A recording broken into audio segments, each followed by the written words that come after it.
everybody? I'm Tiger on the Beat, the creator and the host of The Conversation, and welcome to it. Our guest today is the inventor of the clown style, the grandfather of crumping. Him and his teams have performed for several celebrities, including Madonna, Cedric the Entertainer, and most recently in Kendrick Lamar's Not Like Us music video, as well as the pop-out concert. He has been in 5 movies, which are Spork, Dance, Untold Story, The Documentary, Scream Tour 4, and has achieved international success as the main focus of the 2005 documentary Rise. His YouTube channel, Official T Squad, has 1.71 million subscribers with over 674 million views and counting. Ladies and gentlemen, welcome to The Conversation, Tommy the Clown. Ooh, what's up? Nice to meet you, man. We talked a few times. What's up, baby? How's everything, doing, man? How you feeling? Man, I'm good. You know, glad to be alive still, man. You know, God, get all the glory, man. I'm just happy.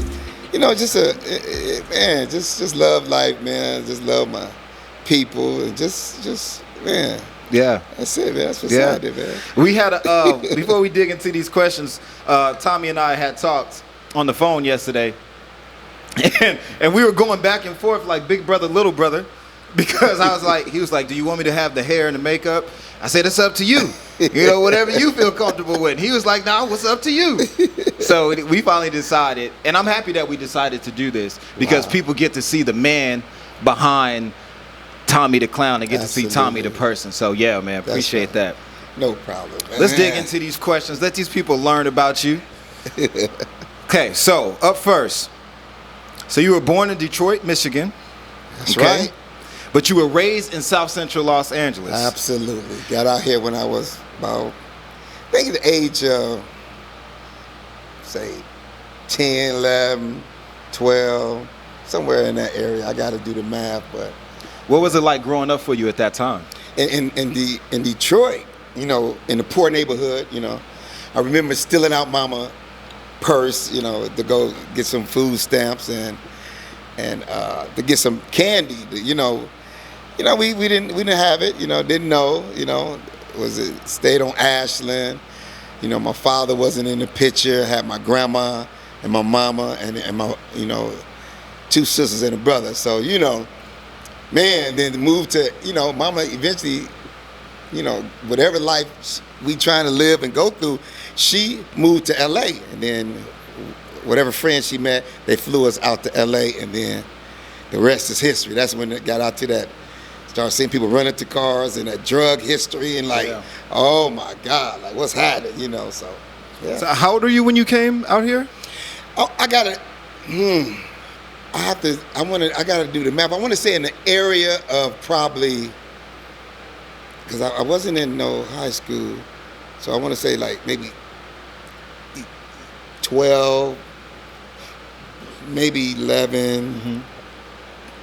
Was I a teenager? I gotta figure it out. I know I was young. So let me ask you this: in that time, 12, teenager, 13, somewhere around there, what kept you from getting involved with gangs and drugs, or the many various things that you could have got involved with? No, well, when I moved out there, I watched, we moved right on 1611 East 43rd Street, and I watched the people out there run up to cars, and they selling drugs, and I asked my mom, what's happening? And then she said, they out there selling the drugs, you know, and eventually I got involved, because, you get into your surroundings, you get into my cousin then was into it, and my cousin used to come give me money, buy me burgers and everything. So it was stuff that I wasn't used to having. And then I started holding this stuff, and then I watched what they was doing, and I did it, and I said, I got involved, and it took off. I was like one of the, nice little dealers around there. So I got into it. I did time, went to jail, So yeah, I was involved. That's deep. And the thing is, the reason why I say that's deep is because where you were at that time then is so far from where you are now. The impact of what you've done. So good job on not becoming another number, another statistic. You know, because I grew up in Richmond in the '80s, and I've seen a few things as well. So yeah, good job on that. Fast forward, you worked as a typist clerk, and one of your coworkers asked you to be a clown for her child's birthday party. Okay, I want you to fill in the blanks. Correct me if I'm wrong. Now, because of that one decision you made, right? Tommy the Clown was born, right? Yes. I want you to speak to the importance of being open to opportunities, even if it's something you've never done before. I mean, you got to be open. I mean, the thing is, as we fast forward, when I became a typist clerk, that's after I got out for doing, time, did 5 years or whatever. And then I said, man, I got to change. Mama raised me up in church, and then eventually, you train a child up, they'll find their way back. Right. Eventually, when the rubber meet the road. And so I became a typist clerk, and I was working for Transamerica, and I was going to a church, in Inglewood, and these girls at the church, they was doing the clown stuff, like Cheryl and Nina. They showed me. I looked at what they was doing, and I say, what y'all do, and she said they like to pull up and make an entrance, like, so they blow the horn, honka, honka, and I was like, okay. So since back in the days, me being a drug dealer, I like the cars with loud music. Right. Used to show off in front of the girls and stuff. So I had a Mustang, I said, okay. They were showing me. I was working for Transamerica. A girl named Gretchen was working there too. She was, we was talking about it. She was having a party, and she asked me to be the clown at the party. And I was like, I said, Gretchen, you gonna pay me? Yeah. And then she said, yeah, how much? And then I asked my girls at the church, how much y'all charge? She said like $60 or something, Right. I said, man, so they was showing me, like, Tommy, they said, you'll be a good clown, So I said, okay. So Gretchen, I'll do it. So now I got excited. I'm finna do a party. Right. And make a couple more dollars, and then. So they painted my face. I didn't know nothing. They painted my face, gave me an outfit, and some hair, and whatever. And I said, okay, I want to pull up with my Mustang, and because I have rhythm, I know how to dance. So I was like, I want to pull up with a Mustang, and I want to jump out. I want that to be my introduction. Right. I want to be like, hip. And so Gretchen called me today on a Sunday. That was gonna be my first party, and she said, "Tom, I don't got no money." I'm like, Gretchen, I'm already made up. Like, yeah. What's happening? And then she said, I said, how much you got? She said, I got $20. I said, okay, give me the $20 at work. I went to that party, man. I stayed there about 3 hours. Wow. I pulled up, bumping the sound, jumped out, flipping off the car, breaking it down, dancing, and it's like all the kids came out. They was really excited. I controlled the kids on the side, adults on the side, and it was like, when I left that party, I said, I'm finna come up with Tommy, the hip-hop dancing clown. Wow. Rest is history. Wow. And that right there, being open to being willing. Because like I said, we talked yesterday, like I said, you could have been like, man, I ain't about to do that, bro. You know what I mean? But being open, it really changed your life, man. Yeah. And the lives of so many other people because of that one decision. Yes. What are some of the changes you notice since incorporating this positive alternative? Some of the changes. Well, it started a worldwide movement. It started something that I watched. Everybody wanted to be a part of what I was doing. It's like, it's so crazy. Like, if I could make everybody be a part of my clown crew, I could have like thousands of kids, like, and we just one crew. Yeah. It has been an outlet. It has been a way maker. Yeah. People become famous in the hood. These kids, natural life you go through. We come from broken homes. Yeah. You come from a struggle. You come from the gangs. You come from the negative life. You come from just trying to survive. Yeah. And it gave these kids an outlet. It gave them a place to come, you know, the way it grew. You know, it's just, it's a trip on how I watch the positivity that come from these kids wanting to be the best in it. Like, I'm the best dancer. I'm the best dancer. You know, Yeah. it became a drive. It became a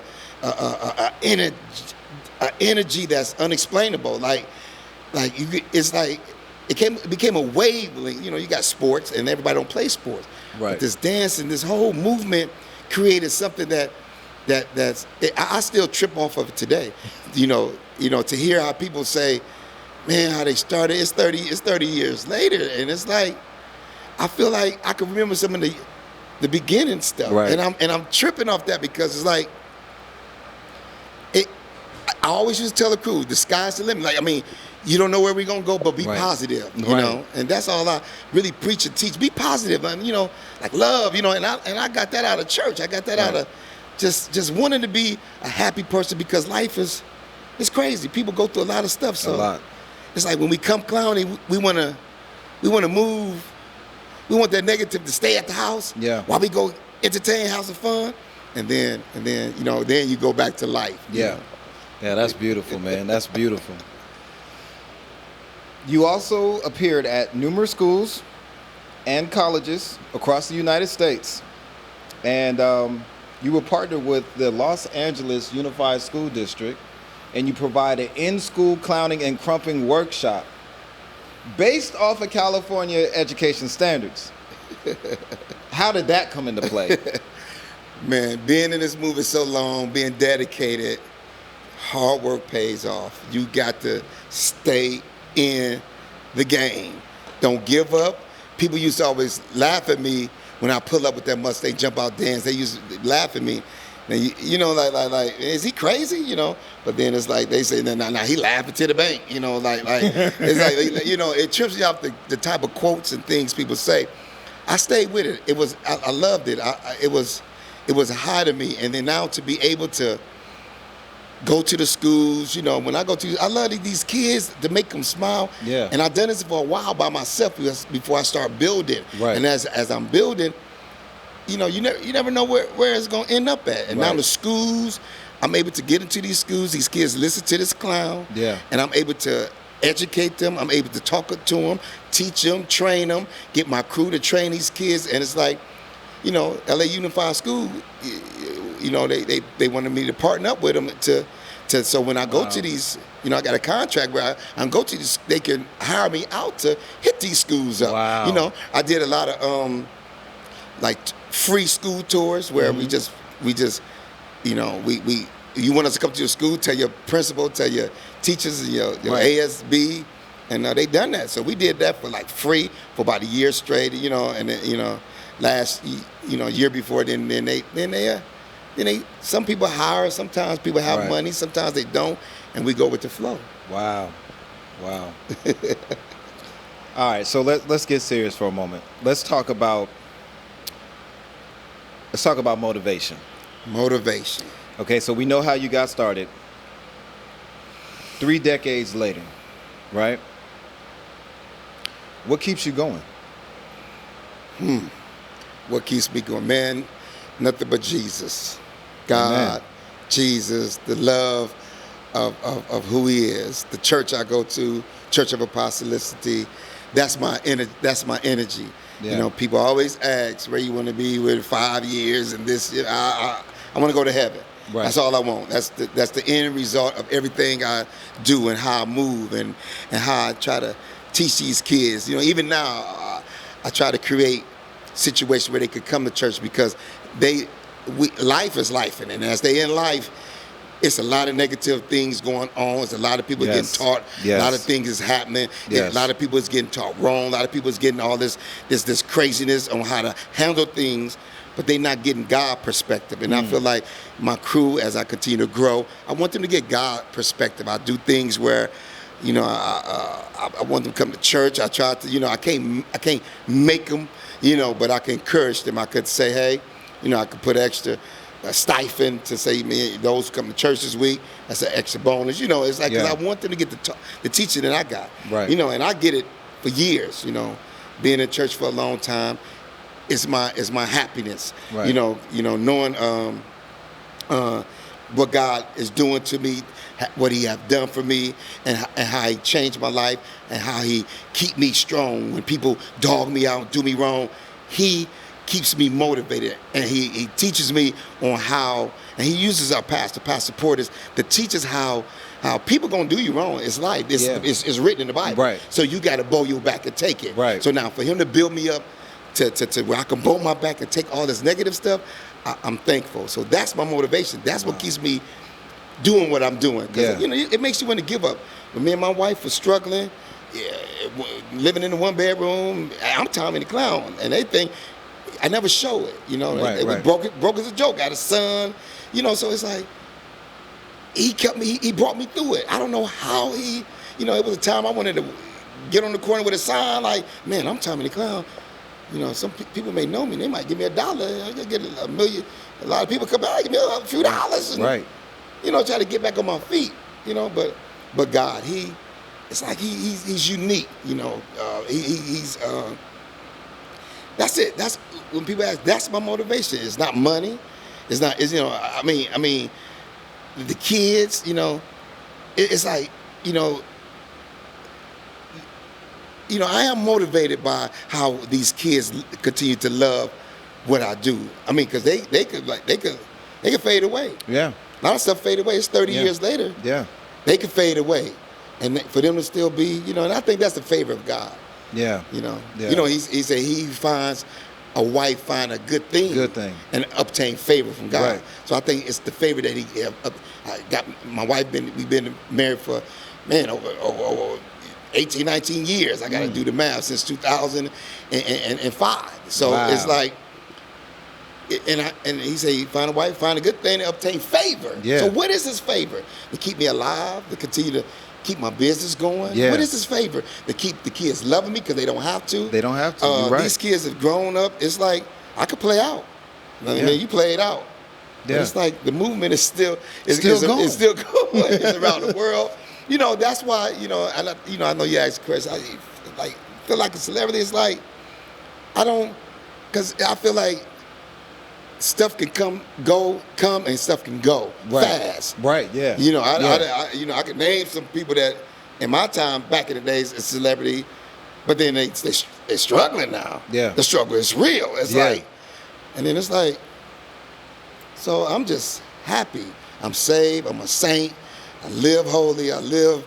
I just, and I'm constantly being taught because God say, after you've done all that He wants you to do, you're still unprofitable. So for Him to tell me that means no matter how good I start doing and acting, you better understand He's the reason. Yeah. So His mercy is gonna get you, to heaven. So that's my goal. He's my motivation. Man. Wow. Well said. And that kind of ties right into the next question. I was going to ask you, LA has so many things to offer. Beautiful scenery, women, drugs, games, whatever a person would desire, right? And that, what you said leads into the next question. What led you to God and Pastor John F. Portis' church? How did that happen? Wow. What led me to God and John Fulton Portis Church? Growing up, coming from doing time, I wanted to go to church. I wanted to change, man. Yeah. I wanted to change. I was really, so I started going to church and then, and then the struggle was real at this church. Found out, I guess things was like a cult, whatever. It's just, So I stopped going to church for a minute, and then I found Pastor Holyfield Church, and that's where I got saved, baptized in Jesus' name, and filled with the Holy Ghost, with the evidence of speaking in tongue. That right there, where I was just start going through it, and then me and my wife went through something there to where we end up going to Pastor Portis Church. We had a situation that took place that was, it couldn't have been God, doing. And my wife hung in there for a while, and then it's like, we wanted another place, and my wife didn't want me to leave the church because it's like she wanted want us to find another church. So Right. we met Pastor Portis. We went to his church, saw how he got down, and then we met with him. He told me how to handle the situation, and from then on, I've been in this church for over, I got to do the math, for maybe 8, 9, 10 years. Wow. You know, right now, been dedicated. He haven't changed. He's the same man that I met. Yeah, that's He don't important. lie to you. You know, he teaches you how to be a man. Yeah. He teaches you how to love your wife. You know, that's the weaker vessel, and how just like Christ loved the church and died. He teaches you how to be with her, how to treat her, how to know who she is. Because God, He won't hear your prayers if you're doing it wrong. So Right. He teaches that men how to bow your back and take how to be men. And on a note of like, you gotta know how to bow your back and take a lot of things that come your way. Right, right. Make a decision and live with it. Yeah. Keep us every day how to stay close to God, stay in prayer, Right. talk to Him, just like we talk to Him and God, like what's happening, we want to, and it's like, and he's been real. He helped us in marriage, counseling. We got a problem, we go to Him. We can go, me and my wife, that's the centerpiece of God. We go to Him, talk to Him about problem situation. We don't. He teaches you how not to just let stuff go off and then you be mad. Don't let let the sun come down on your wrath. It's Right. Get it out the way and get back right with God. Get back in tune, because, so he been a real man through all the things that he go through, what he been through, and he never changed. He never changed. You see a lot of preachers, pastors, you see a lot of situations that goes on in church. He the same. It's like, he don't switch up. Yeah. And so that's, and he ain't lying to you. Yeah. He ain't gonna lie to you. The truth, he gonna tell you the truth. It may hurt, Yeah. but he gonna tell you. He always be honest. He like, when it comes to relationship, if it ain't working, it's like it's the man's fault. Yeah. Like what you not doing? What's happening? And he teaches you that strong, like, man, Pastor, what if she? No, it's the man's fault. It's the man's the fault. man's fault. Yeah. And when you look down, because you ain't doing something right. You ain't handling something right. So Right. But it's a trip, man. And, So and that's that unadulterated truth right there. Ooh-wee. Yeah, I know about that. Yeah, I heard somebody say once before, and I believe it was a pastor who said, the truth will set you free, but first it'll piss you off. and then now, what about, they say the truth, what they say, but the truth will make you free. It will make you free. It will make you free, because if you made free, then you don't have to get caught no more. If it sets you free, then you might get you can get caught again. You But can if get caught again. it will make you free. You know what I'm saying? Yeah. And this scripture, I guess between New Testament and then you got the New Revised Testament. But yeah, what you say again? I said the truth will set you free. That's what I said. But I like what you said, make you free. But I said it will set you free, but first it might piss you off. It's the truth, though. So you can't deny that. So you're in church every Sunday. Every Sunday. And I know this because I watch your IG Live. I'm the one that's hitting all the lights. So if you see, I don't know what you see on your end, but the Tiger on the Beat logo, that's me. Are you serious? So I got to ask you this. How do you find balance between serving God, serving the community, and keeping yourself happy? Serving God, serving the community, and keeping myself happy. Yeah, how do you find the balance in that? The balance is, if I could continue to, because I feel like if I could continue to serve God, because that takes a lot, because the community is there, and then you say for me to be happy. What makes me happy what makes God make me happy? I'm happy. I'm a happy person.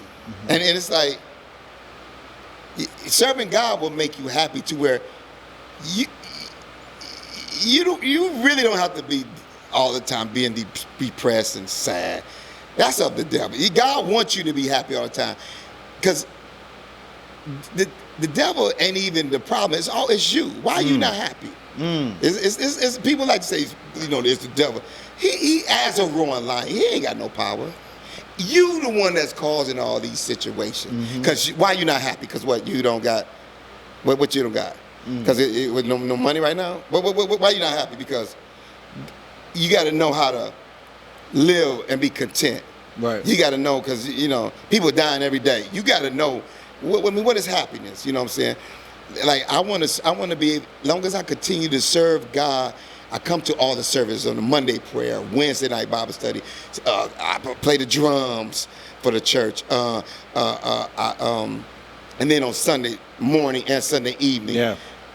Because if you don't stay in there, God say, as you see this day approaching, stay in church. Stay in church as because it's getting worse and worse. Yeah, it is. The community, the world is out there, and it's a whole bunch of crazy stuff that goes on. Right. From different walks of life, different crazy things that's taking place. So that's my balance. If I can stop sinning, yeah, that's my balance. If I can stop sinning and stop sinning and stop sinning, that's my balance. That makes me happy. Even with money, money is a tool. How God teaches us, it's a tool to get people saved. Right. So what makes me happy? If I can get my crew members saved, for me to have a staff, a team that go to church. Wow. Because I don't want, God is first, because that's where we all going to agree to disagree. Right. Let's see what Jesus say about this situation. Like, I want y'all to work hard, because that's how we going to continue to survive and eat. Right. Because we fold, we all fold. Right. So it's like, that's my balance. You got to know someone you could talk to. That's like it's like when you could pray, when you get on your knees. Like that's why he say pray without ceasing. Pray all the time. Yeah. Like talk to him, knowing that he's your higher power. Can't nobody be, and what he want to do, that's what's going down. Exactly. Nobody can stop. That's what's going down. Right. No matter who you are. Right. So why not roll with that? That's the type of faith.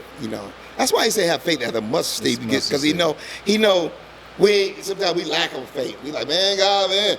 We don't really depend on God. We want to try to think and do it ourselves. So he put us in a situation so we could talk to him. And what I love about Pastor Porter is he teaches us that God is everything. That's why he got our motto is stop sinning. Yeah. If we stop sinning, we'll be happy. We'll be happy. I'm not tripping. Wow. I'm not doing nothing wrong to my wife. I'm loving my enemies. I'm loving my when my enemies talk and smack and do me wrong, I got to love them. So that for me to stop sinning, I got to know how to do that. Yeah. Don't teach me about no blessings. Don't come down my street, oh, you will be blessed and you'll have money. I'm blessed by waking up, being able to make some money. Say that. So why are you doing me like that? Teach me how to stop sinning. Teach me how to put the dope down. Teach me how to put the crack down. Teach me how to put the liquor down. Teach me how to put the alcohol down. Teach me how to say no. So teach me how do I stop sinning? To be holy. That's what you talking about. You talking about being holy. Now, I think it was the other day. I'm not gonna name the pastor. And I think that what you said is so important, because a lot of people don't go to church because they think the church is just another money pit. And the pastor said, if I can get a certain amount of people to come up with $1,000, and your pastor's not teaching that. He's teaching stop sinning. He's teaching how to make it to heaven. He's teaching how to be holy, how to put, like you said, put the drugs down, put the dope down, have a better lifestyle, how to treat my wife good, how to be holy. I respect that, man. I respect that a lot. Yeah, that's crazy. And that's what I love about it. That's my motivation. You know, and he don't teach us money. Yeah, you're supposed to give your tithes. He train you on that, but that's not the main focus. That's not the main focus. That's not the main focus.